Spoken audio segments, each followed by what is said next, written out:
भाग -2। सक्षम अपनी ही सोच में था कि कार्तिक ने दोबारा से कहा, बॉस क्या अब आप मानसी मैडम से मिलना चाहते हैं? अब तो वो मुंबई शिफ्ट हो गई है। सक्षम अपनी चेयर से उठा और बाहर जाते हुए बोला, फॉलो मी। उसकी बात सुनकर कार्तिक जल्दी से उसके पीछे चल दिया।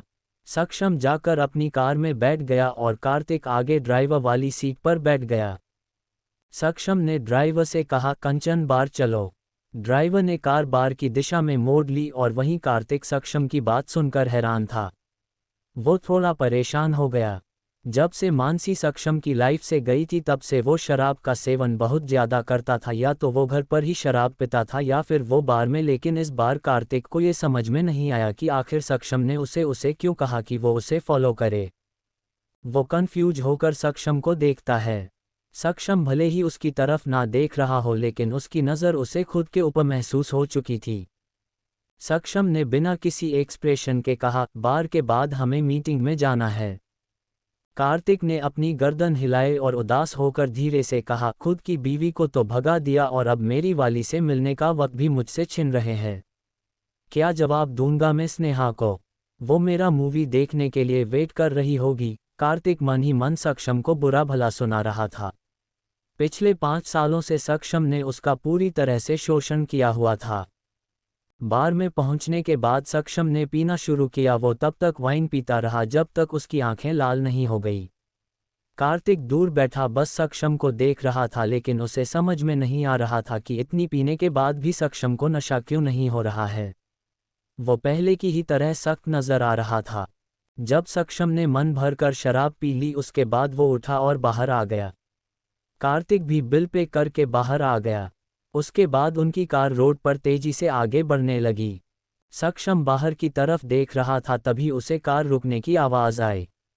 सक्षम ने गुस्से से ड्राइवर की तरफ देखा तो ड्राइवर डरते हुए बोला, बॉस वो आगे स्कूल की छोटी बच्ची बीच सड़क में खड़ी है। सक्षम बोला, जाओ और उसे एक तरफ करो, मुझे देरी पसंद नहीं। तभी कार्तिक ने भी उस छोटी सी बच्ची को देखा जो किसी सुंदर छोटी परी के जैसे लग रही थी। वो उसे देखकर दंग रह गया और उसके मुंह से एकाएक ही निकला, बॉस वो आपकी बेटी है। सक्षम ने जैसे ही ये बात सुनी उसकी बात सुनी तो उसके हाथ हल्के से कांप गए। उसकी बेटी, उसकी और मानसी की बेटी, जिस चीज़ से वो इतने सालों से भाग रहा था आखिर वो उसके सामने आ जा ही चुकी है। उसने धीरे से अपनी आंखें बंद की। तभी उसे एहसास हुआ कि कुछ गलत है। कार्तिक ने सिर्फ बेटी कहा, ये नहीं कि मानसी भी उसके साथ है। उसकी बेटी अकेली यहाँ सड़क में क्या कर रही है? उसकी आंखें ये सोचकर सख्त हो गई। उसने बिना देरी किए दरवाज़ा खोला और बाहर आ गया। एक लड़की स्कूल ड्रेस पहने अकेली सड़क में खड़ी हुई थी और उसके आसपास से बहुत सारी गाड़ियाँ गुजर रही थी लेकिन सोफिया थी कि सड़क पर गिरी अपनी कैंडीज उठाने में बिजी थी। सक्षम के पैर और तेज हो गए। एक कार तेजी से उसकी तरफ बढ़ रही थी। जैसे ही वो कार सोफिया को टक्कर मारने वाली थी सोफिया को जल्दी से सक्षम ने उठा लिया और उसे लेकर साइड हो गया। उसकी नज़रें और लाल हो गई और वो उसी कार को देख रहा था जो अभी अभी उसकी बेटी को टक्कर मारने वाली थी।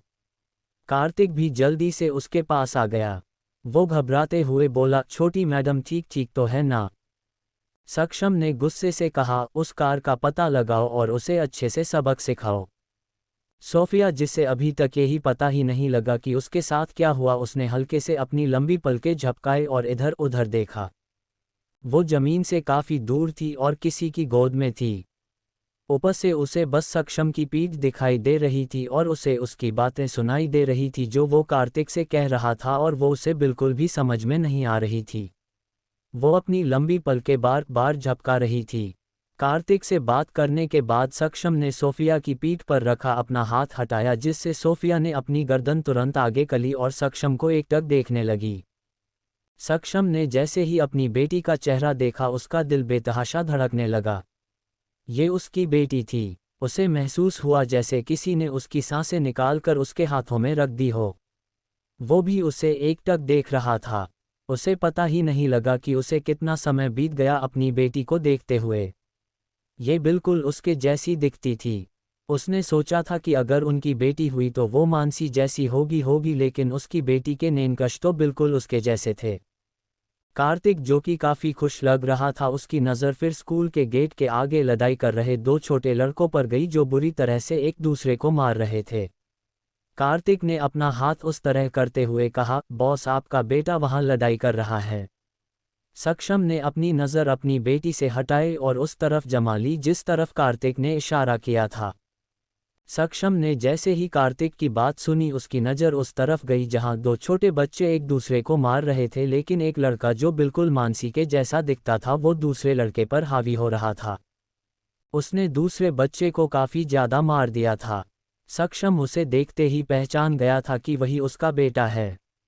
उसका बेटा इस वक्त किसी माफिया से कम नहीं लग रहा था। तभी सक्षम को सोफिया की प्यारी आवाज़ सुनाई दी, भैया फिर से लड़ाई कर रहे हैं, इनको मम्मा से मार पड़ेगी। अपनी बेटी की बात सुनकर सक्षम ने उसकी तरफ देखा और कहा, आगे की कहानी अगले भाग में।